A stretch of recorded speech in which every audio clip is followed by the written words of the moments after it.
Вітаю, час новин на АТР. Сьогодні 14 січня. Це 687-й день анексії Криму. В Сімферополі зникла 16-річна кримська татарка Ельвіна Разакова. Вчора близько 8 ранку вона вийшла з дому в селі Дубки та поїхала на навчання. За словами її мами, зв'язок з нею зник з самого ранку. Дівчина дотримується норм ісламу, носить хустку і довгий мусульманський одяг. Рідні дівчини звертаються до всіх з проханням сприяти в пошуку Ельвіни і повідомляти будь-яку інформацію за телефоном на екрані.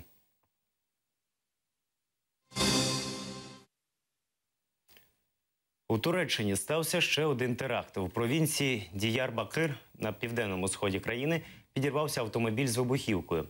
Як повідомляє BBC, вибуховий пристрій спрацював біля входу до поліцейського відділку.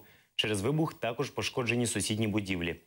Пізніше невідомі обстріляли ділянку з гранатометів. На даний момент відомо про 5 загиблих і 36 постраждалих. На місці події ведеться пошуково-рятувальна операція. Турецька влада звинуватила в організації вибуху бойовиків забороненої в країні робітничої партії Курдистану. Поки відповідальність за вибух не взяло на себе жодне угрупування.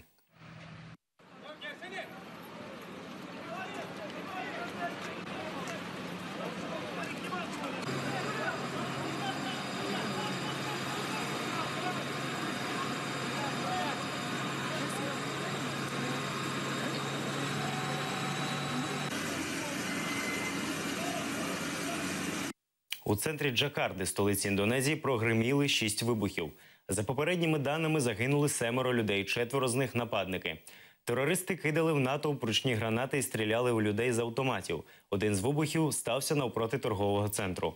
Поліція Індонезії заявила, що спрацював вибуховий пристрій. Припускають, що серію вибухів у центрі Джакарти влаштувала група приблизно з 10-14 бойовиків, у тому числі кількох терористів-смертників. Серед загиблих – офіцер поліції. Місце події оточено поліцією. Правоохоронці ведуть перестрілку з бойовиками. На вулиці виведено додаткові збройні загони.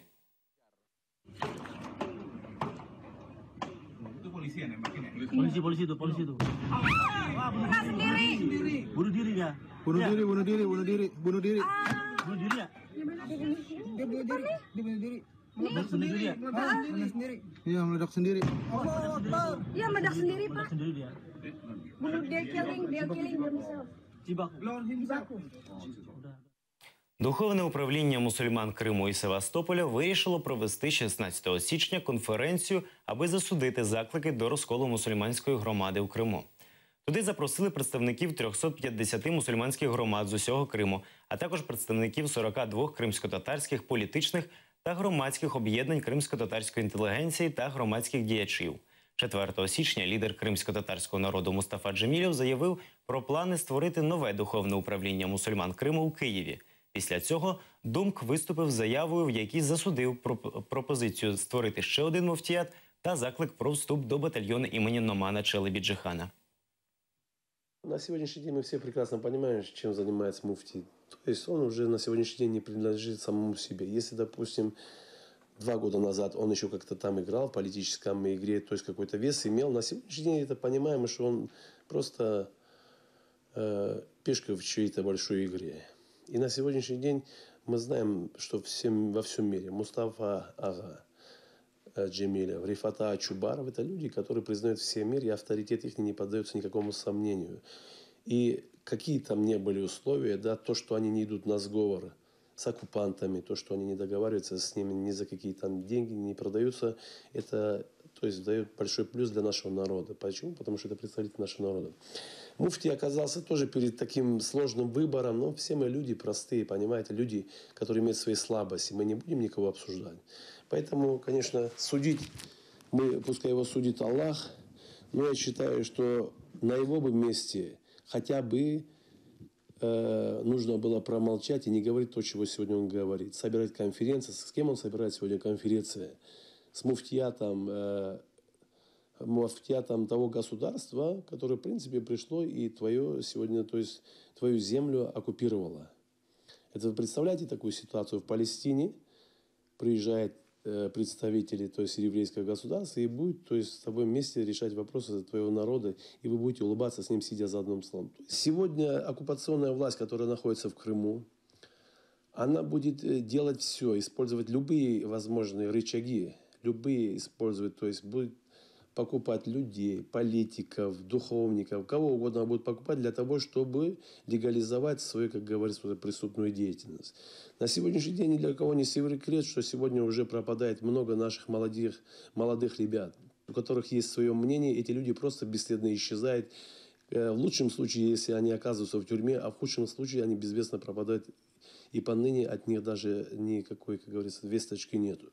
И поэтому на сегодняшний день, да, действия муфтия, то есть это не те действия, которые можно похвалить или, как говорится, сказать, что молодец, вот в тяжелую ситуацию он свой народ как бы спасает.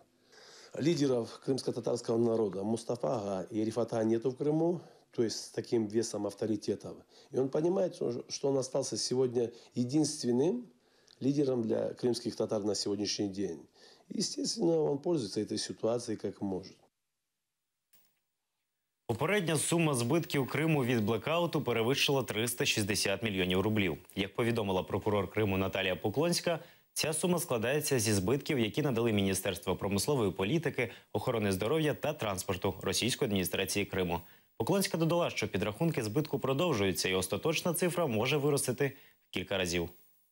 Эта сумма складывается из убытков, ущербов, которые предоставили Министерство промышленной политики, Министерство здравоохранения, Министерство транспорта. То есть затраты, понесенные различными ведомствами для того, чтобы поддержать и не прекращать работу всех необходимых организаций.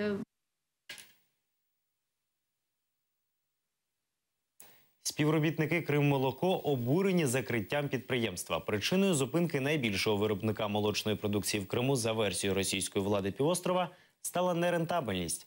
Вже припинили роботу заводи в Євпаторії та Роздольному. Працівники підприємства впевнені, натуральну кримську молочку замінять завезеною російською продукцією тривалого зберігання. А землю заводу «Криммолоко» заберуть під забудову. Нас поздравили просто с Новым годом, вот поздравили в кавычках, выбросили на улицу, где в Крыму крымчанам найти работу. И нас поставили просто вот перед фактом. Либо увольняйтесь, либо вот что хотите делайте. И мы не можем до сих пор понять, что произошло. На каком основании завод закрыт?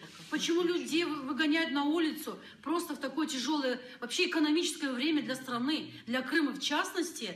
Долг завода 27 миллионов, там 21 или 27 миллионов. Мы в конце декабря отказались от своих поставщиков. Сейчас люди, хозяйства эти, не знают, куда сдать молоко. Вот такое семенное хозяйство, там женщина просто плачет, она не знает, куда его сдать. Мы кинули людей, не только вот нас кинули, но и поставщиков сырьем. Здесь интересы преследуются совсем другие. Территория, землю в центре города забрать. Деньги, это территория, очень большая территория здесь. И все, завод здесь не нужен. Когда Украина у нас была, нам по 4 месяца зарплату не платили, мы это все терпели, мы никуда не могли пойти, мы все боялись. Думаем, ну ладно, пришла Россия, это честные люди, справедливые, они нам помогут, мы будем вместе с ними работать. А получилось, что нам надо было писать везде, сообщать, жаловаться, а мы просто сидели и ждали, когда нас обанкротят. И мы еще виноваты. И мы еще оказались виноваты, что мы никуда не писали, мы не жаловались. Но если вы все это видели, вы на сайте были, почему вы сами на это внимание не обратили? И министр один, и министр второй. А продукцию откуда будут привозить? С материка, с России. Это наши крымчане будут есть продукцию длительного хранения. Это химия. Мы натуральные. Мы накормили детей и всех жителей Крыма натуральной продукцией. Російський рубль продовжує падати через здешевлення нафти. Долар в Росії досяг позначки 76,5 рублів. Протягом перших тижнів року на світових торгах нафта дешевшає, поновлюючи мінімуми останнього десятиліття. Кореспонденти Кримреалії опитали жителів Сімферополя про їхнє ставлення до зростання курсу долара і обвалу ціл на нафту. Никак. Никак не переживаю. У меня такая работа, что мне этот доллар как-то безразлично. Ну, то, что нефть дешевеет, это хорошо. Значит, будет, как в народе говорят, халявный бензин. А раз будет халявный бензин, извините, я могу поехать в ту же самую Украину, купить там продукты по бросовым ценам, переехать сюда и нормально себя чувствовать. Нас как-то больше студенческая жизнь волнует. Я переживаю за судьбу России. А доллар я его не признаю и никогда не признавала. Я думаю, что с таким руководством, как у нас в России, и с Путиным справиться. Они очень умные, благодаря им мы живем и радуемся. Задорнов хорошо по этому поводу сказал. Это говорит, что за государство, если у арабов где-то нефть дешевеет, а русские люди за счет этого стали хуже жить. Смысл, какая связь между этим? У арабов нефть дешевеет, а мы хуже живем. Приходишь на рынок, у бабушки семечки подорожали, потому что нефть подешевела. Но это реально так.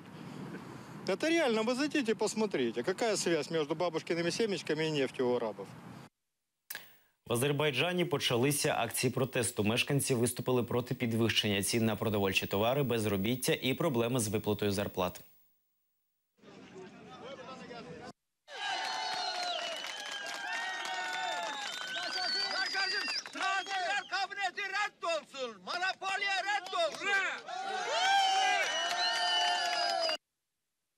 Відсьогодні почався режим повного припинення вогню на Донбасі. Вчора в Мінську пройшло перше в цьому році засідання учасників тристоронньої контактної групи по врегулюванню ситуації в Україні за участі нового постійного представника від Росії Бориса Гризлова.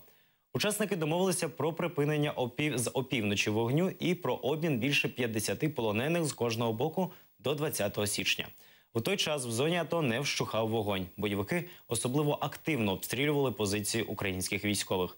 Після опівночі стрілянина з боку проросійських бандформувань не припинилася.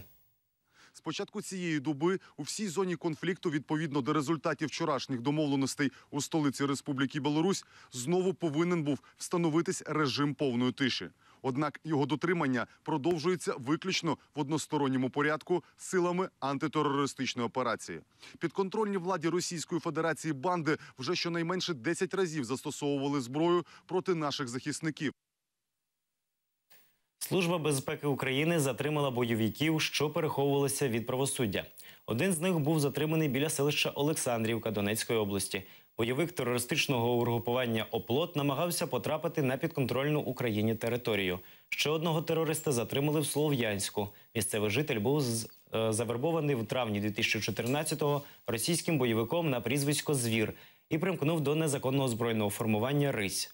У вересні минулого року повернувся в рідне місто і переховувався від правосуддя. Пошел в учебку, получил оружие. Был на учебке, ездил на учебке, стал на блокпостах. Получил боевую машину БМП, стал командиром боевой машины БМП. Получал зарплату 20 тысяч рублей. Раскаиваюсь. Войны не должно быть в Украине. Нигде. Ни там, ни там, ни тут, ни там. Очень сожалею. В здании СБУ мне выдали камуфляж, пистолет Макарова и 2 обоймы с патронами. Затем я направился на блокпост выполнять досмотр граждан и их автомобилей. Это не наша война. Нас всех используют для своих корыстных целей. Хорошей жизни в захваченных городах никогда не будет. Там процветает бедность и мародерство. Хватит воевать. Наразі це всі новини. Більше дізнавайтеся з наступного випуску «Заман». Залишайтеся на АТР. До побачення.